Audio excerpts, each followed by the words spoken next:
Hello students, welcome to वायु learning. सो आज की क्लास में हम इस चैप्टर का लास्ट पार्ट स्टार्ट करेंगे, जिसमें हम सबसे पहले पढ़ेंगे सीड के बारे में। उसके बाद हम उसके एडवांटेजेस देखेंगे, टाइप्स देखेंगे, रूट्स के बारे में पढ़ेंगे, उसके टाइप्स देखेंगे, अपोमिक्सिस, पॉलीमरनी, ये सब हम आज की क्लास में जो है वो पढ़ने वाले हैं। तो स्टार्ट करते हैं हम सबसे पहले सीड से। तो स्टूडेंट्स, हमें ओव्यूल के बारे में पता है कि ओव्यूल के अंदर यहाँ पर सबसे पहले एम्ब्रियोसैक प्रेजेंट था, जिसको क्या उसके साइड में क्या प्रेजेंट था, एम्ब्रियोसैक के साइड में न्यूसिलस। फिर उसके बाद यहाँ पर जो थी वो क्या प्रेजेंट थी, इंटेगुमेंट्स प्रेजेंट थी। ये तो हमें पता है। अब ये सब मिलकर क्या बना रहे थे, ओव्यूल बना रहे थे। तो यहाँ पर हम क्या देखते हैं कि जब एक ओव्यूल फर्टिलाइज्ड हो जाता है तब उसके अंदर क्या प्रेजेंट होता है, कॉटिलिडन्स प्रेजेंट होते हैं, एम्ब्रियो एक्सिस प्रेजेंट होती है। यानी फर्टिलाइज्ड ओव्यूल के अंदर क्या है, यानी जो ये एम्ब्रियो सैक था इसके अंदर एंडोस्पर्म और एम्ब्रियो बना, एम्ब्रियो का फर्दर डेवलपमेंट हुआ और हमें क्या मिला, कॉटिलिडन्स मिल गए। कॉटिलिडन्स मिल गए और क्या मिला हमें, एम्ब्रियो एक्सिस मिल गए। ठीक है, तो यानी ये जो फर्टिलाइज्ड ओव्यूल हुआ ना, इसको हमने क्या बोला, सीड बोला। फर्टिलाइज्ड ओव्यूल को हम क्या बोलते हैं, सीड बोलते हैं। तो इस सीड के अंदर क्या प्रेजेंट हुआ, फिर कॉटिलिडन्स प्रेजेंट हुए, एम्ब्रियो एक्सिस प्रेजेंट हुए, इसके साथ में यहां पर सीड कोड भी प्रेजेंट होगा। अभी सीड कोड क्या है, ये जो इंटेगुमेंट होती हैं, जब एक ओव्यूल फर्टिलाइज हो जाता है तब ये इंटेगुमेंट्स हार्ड होने लग जाती हैं और फिर क्या बना देती हैं, सीड कोड बना देती। अब ये जो न्यूसिलस है, ये न्यूसिलस कुछ केसेस में जैसे ब्लैक पेपर और बीट रूट है, इन केसेस में क्या होगा, ये न्यूसिलस पूरी तरह से एम्ब्रियो जब उसका डेवलपमेंट होता है तो उसको यूज नहीं करता पूरी तरह से, और थोड़ा बहुत न्यूसिलस रह जाता है, और फिर इसको हम क्या बोलते हैं, इसको हम बोलते हैं पेरिस्पर्म। एक चीज तो ये हो गई। अब यहां पर जो ये माइक्रोपाइलर वाली साइड थी, ये जब एक सीड मैच्योर हो जाएगा तो ये एक पोर में कन्वर्ट हो जाएगी और सीड को फिर जर्मिनेशन में हेल्प करेगी। कैसे हेल्प करेगी, जब हम उसको फेवरेबल कंडीशन देंगे, जैसे यहाँ पर हम उसको जब ऑक्सीजन और वाटर देंगे तब फिर ये क्या करेगा, इस पोर की हेल्प से सीड के अंदर यहाँ से ऑक्सीजन और वाटर जाएगा और सीड जो है वो जर्मिनेशन शुरू कर देगा। ठीक है, इसके साथ में एक और चीज है, ओव्यूल के बाहर क्या प्रेजेंट था, ओवरी। तो हम ये बोल सकते हैं कि ओवरी जो है वो ओव्यूल के सराउंडिंग में प्रेजेंट थी। तो जब सीड बनेगा तो फिर ओवरी जो है वो किस में कन्वर्ट हो जाएगी, फ्रूट के अंदर कन्वर्ट हो जाएगी ओवरी। तो यहां पर हम ये भी बोल सकते हैं कि सीड जो होता है वो फ्रूट के अंदर प्रेजेंट होता है, और जो ये फ्रूट की वॉल होगी उसको हम क्या बोलते हैं, पेरिकार्प। पेरिकार्प क्या हुआ, फ्रूट की वॉल जो होती है उसको हम बोलते हैं पेरिकार्प।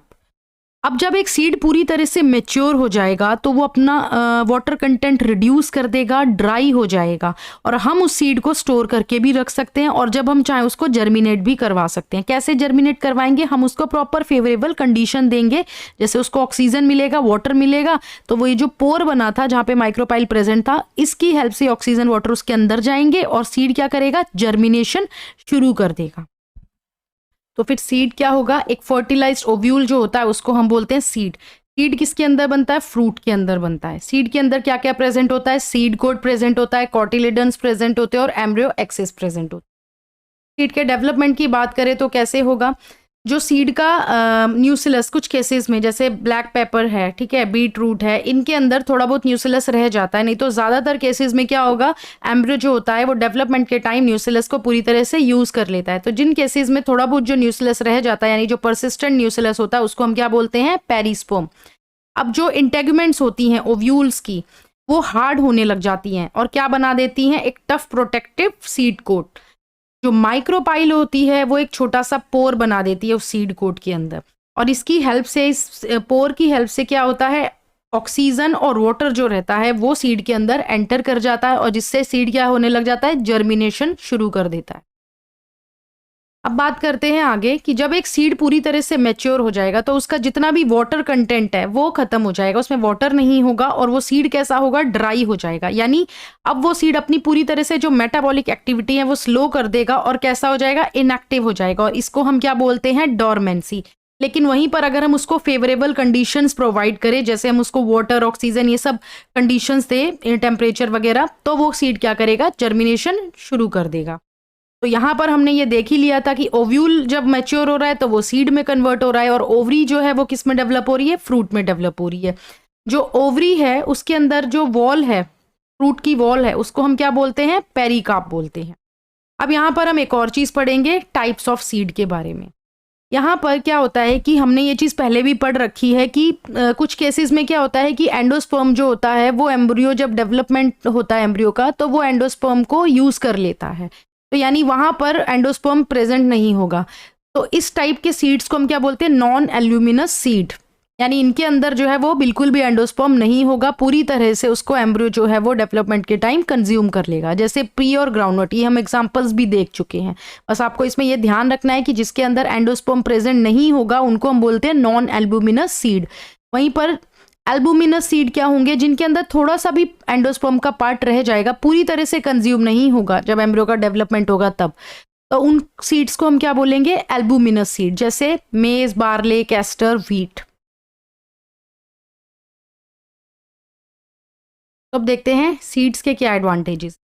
सबसे पहला एडवांटेज क्या होता है सीड का, कि ये जो है कहीं भी किसी भी नए एरिया में, नए हैबिटेट में जब ये जाते हैं तो वहाँ बड़ी आसानी से अडेप्ट हो जाते हैं। यानी जब सीड का डिस्पर्सल होता है, चाहे विंड के थ्रू हो, वाटर के थ्रू, या किसी एनिमल एजेंट के थ्रू हो, तो ये उस नए एरिया में जाकर इजीली अडेप्ट करते हैं और फिर वहाँ पे ग्रोथ करते हैं और अपनी स्पीशीज को बढ़ाते हैं। तो ये एक बहुत बड़ा फ़ायदा है सीड का। दूसरा क्या है कि सीड जो है उनके अंदर फूड रिजर्व होता है, और इससे किसको बेनिफिट मिलता है, यंग सीडलिंग्स को, क्योंकि वो तो फोटोसिंथेसिस कर नहीं पा रहे, तो फिर उनको फूड कहाँ से मिलेगा, सीड से। सीड का जो कोट होता है, यानी जो सीड कोट होता है, वो क्या करता है, जो यंग एम्ब्रियो होता है उसको प्रोटेक्शन देता है। अब सेक्सुअल रिप्रोडक्शन के थ्रू सीड बन रहे हैं, तो यहाँ पर क्या हो रहे हैं, नए नए जेनेटिक कॉम्बिनेशन बनेंगे, जिससे क्या होगा, वेरिएशंस आएंगी। अब जब एक सीड पूरी तरह से मैच्योर हो जाता है तो उसमें वाटर कंटेंट रिड्यूस हो जाता है, और वो सीड जो रहता है वो कैसा होता है, ड्राई होता है, जिससे फ़ायदा क्या होगा कि हम उस सीड को स्टोर करके रख सकते हैं, हम उसको एज अ फूड भी यूज़ कर सकते हैं, हम चाहें तो उससे क्रॉप को भी ला सकते हैं। इसके साथ में एक और फ़ायदा क्या है कि सीड जो है वो काफ़ी सालों तक वाइबल रहते हैं। जैसे यहाँ पर दो एग्जाम्पल्स दिए हुए हैं। पहला एग्जाम्पल है ल्यूपिन का, ल्यूपिनस आर्क्टिकस बोलते हैं जिसको, ये आर्कटिक टुंड्रा से जो था यहाँ से निकाला गया था इस सीड को। तो इसके सीड को लगभग 10,000 तक जो था ये डॉर्मेंट रहा था, यानी इनएक्टिव रहा था। फिर उसके बाद जब इसको निकाला तो फिर इसको फेवरेबल कंडीशंस थी और ये क्या करा, जर्मिनेट कर गया और इसने फ्लावरिंग भी कर ली। तो ये देखो कितने सालों तक ये जो है वाइबल रहते हैं सीड। एक और एग्जाम्पल है किसका, डेट पाम के सीड का, जिसको फोनिक्स डैक्टिलिफेरा भी बोलते हैं। ये जो डेड सी था वहाँ पे जो हैरोल्ड पैलेस था, किंग हैरोल्ड पैलेस, वहाँ से ये निकाला गया था और ये लगभग 2000 साल पुराना सीड है जो अभी भी वाइबल मिला। 2000 साल के बाद भी जो था ये वाइबल था। तो ये सारे क्या एडवांटेजेस हो गए सीड के, कि किस तरह से ये जो हैं ये नए एरिया में जाकर इजीली अडेप्ट हो जाते हैं, प्रोटेक्शन देते हैं यंग एम्ब्रियो को, ठीक है, बहुत सालों तक ये वाइबल रहते हैं, हम इनको स्टोर करके भी रख सकते हैं। तो ये सारे क्या है एडवांटेजेस सीड्स के। अब पढ़ते हैं फ्रूट के बारे में। देखो फ्रूट क्या है, ओवरी जो है वो किस में कन्वर्ट हो जाएगी, फ्रूट के अंदर, ठीक है, और फ्रूट जो है वो किसको कवर कर रहा है, सीड को कवर कर रहा है। तो फ्रूट क्या हुआ फिर, फ्लैशी और ड्राई राइपेंड ओवरी जो सीड को कवर करती है उसको हम बोलते हैं फ्रूट। अब फ्रूट जो है वो फ्लैशी भी हो सकते हैं और ड्राई भी हो सकते हैं। फ्लैशी फ्रूट में ऑरेंज, मैंगो, गुआवा के एग्जांपल्स ले लो। ड्राई फ्रूट्स में हम क्या देखते हैं, मस्टर्ड, ग्राउंडनट, इसके अलावा हम और भी एग्जांपल्स ले सकते हैं। बाकी आते हैं यहाँ पर टाइप्स ऑफ फ्रूट्स के बारे में। जैसे पहले हम बात करेंगे फॉल्स फ्रूट। फॉल्स फ्रूट्स वो फ्रूट हो गए जो ओवरी के साथ साथ प्लांट के किसी दूसरे पार्ट से भी डेवलप हो जाते हैं, उसको हम बोलते हैं फॉल्स फ्रूट। जैसे एप्पल है, स्ट्रॉबेरी है, कैशूनट है, ये क्या है, किसी प्लांट के जो दूसरा पार्ट होगा उससे डेवलप होंगे, ओवरी हो या ना हो, लेकिन प्लांट्स के किसी अदर पार्ट से जिनका फॉर्मेशन हो, उसे हम बोलते हैं फॉल्स फ्रूट। ट्रू फ्रूट्स वो फ्रूट होते हैं जो ओवरी से ही बनते हैं, जैसे मैंगो है, ब्रिंजल है, टमाटो है, ये सब हो गए ट्रू फ्रूट्स। तीसरा आ गया पार्थिनोकार्पिक फ्रूट। पार्थिनोकार्पिक फ्रूट वो होते हैं जो बिना फर्टिलाइजेशन के बनते हैं, जैसे बनाना। बनाना जो है यहाँ पर क्या हो रहा है, फ्यूजन नहीं हो रहा है, फर्टिलाइजेशन नहीं हो रहा है, तो इसलिए बनाना किस तरह का फ्रूट हुआ, पार्थिनोकार्पिक फ्रूट।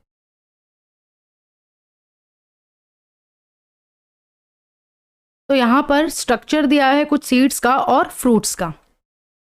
तो यहाँ पर जैसे हम देख रहे हैं कि ये क्या शो हो रहा है, हमें कॉटिलिडन्स दिखाए हुए हैं, ये माइक्रोपाइल वाली साइड बताई है। और यहाँ पर हम देख रहे हैं कि एक सीड है, उसके अंदर सबसे पहले हमने पढ़ा है जैसे कि सीड कोड प्रेजेंट है, फिर एंडोस्पर्म्स कुछ केसेस में प्रेजेंट होता है, यहाँ पर कॉटिलिडन्स प्रेजेंट होते हैं, ये हाइपोकॉटिल है, यहाँ से क्या मिल रहा है, रूट एक्सिस, और यहाँ पर शूट एपिकल मेरिस्टेम बताया हुआ है, रूट टिप बताई है। ये वाला स्ट्रक्चर जो है जिसमें यहाँ पर स्कूटिलम दिया हुआ है, स्कूटिलम हमने देखा ही है, ग्रासेस की फैमिली में जो कॉटिलिडन होती है उसको हम बोलते हैं। और यहीं पे कोलियोराइजा, कोलिप्टाइल, प्लीम्यूल, रेडिकल, ये सब भी हमने पढ़ा हुआ है।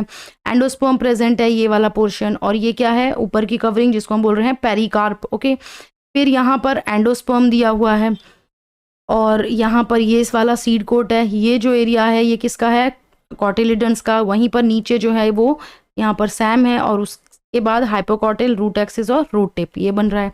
यहाँ पर हमें एग्जांपल दिए हुए हैं फॉल्स फ्रूट्स के, जैसे कि एप्पल है, हमने देखा फॉल्स फ्रूट क्या होते हैं, जो प्लांट के ओवरी के अलावा किसी और पार्ट से भी बन सकते हैं, जैसे थैलेमस से जो है, इससे इसका फॉर्मेशन हो रहा है फ्रूट का।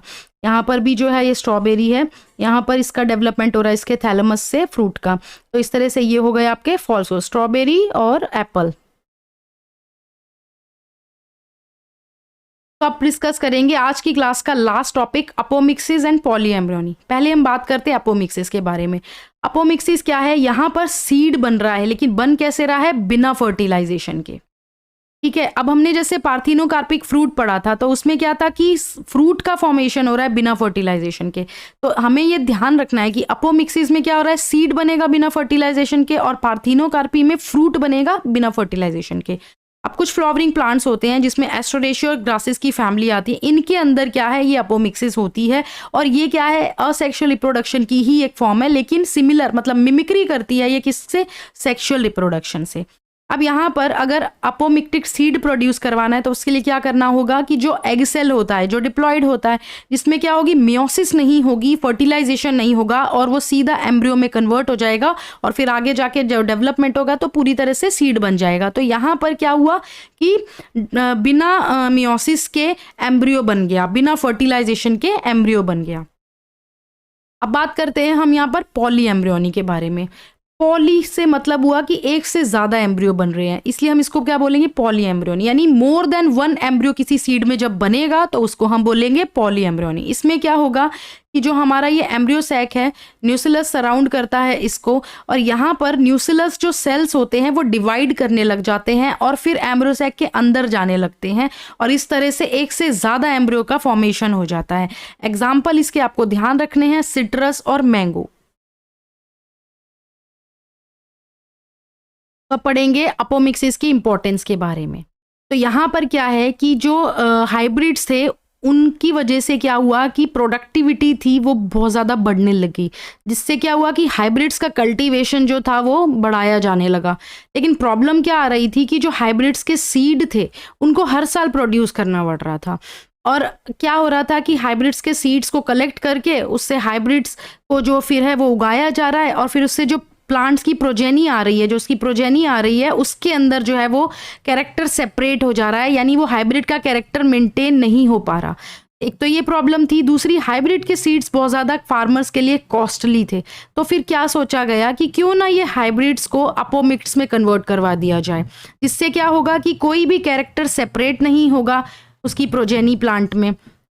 एक तो फायदा ये होगा, दूसरा फायदा क्या होगा कि फार्मर्स जो हैं वो हाइब्रिड सीड्स को लगातार यूज करके नई से नई क्रॉप वो हर साल जो है वो लगा सकते हैं। एक ये फायदा होगा, और दूसरा फायदा फार्मर्स को ये भी होगा कि हाइब्रिड्स के सीड्स को उनको खरीदना नहीं पड़ेगा। ये भी एक उनको फायदा हुआ। जब इतने सारे बेनिफिट्स होने लगे तो इसकी वजह से क्या हुआ कि हाइब्रिड की जो सीड इंडस्ट्री थी उसमें रिसर्च शुरू हो गई कि वो समझने, उन्होंने कोशिश करी कि जो अपोमिक्टिक्स जो सीड्स हैं इसके पीछे की जेनेटिक्स क्या है, इसको समझना, इसके ऊपर बहुत ज़्यादा रिसर्च होने लगी, और कोशिश करी गई कि क्यों ना अपोमिक्टिक्स के जो जीन्स हैं उनको हाइब्रिड की वैरायटी में ट्रांसफ़र करवा दिया जाए।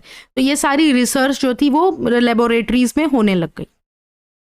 तो यही थी आपकी इम्पोर्टेंस अपोमिक्सिस की। तो स्टूडेंट्स, आज की क्लास में आपका ये चैप्टर जो है ये यहीं पे कंप्लीट होता है। नेक्स्ट क्लास में हम चैप्टर नंबर 3 ह्यूमन रिप्रोडक्शन है वो स्टार्ट करेंगे।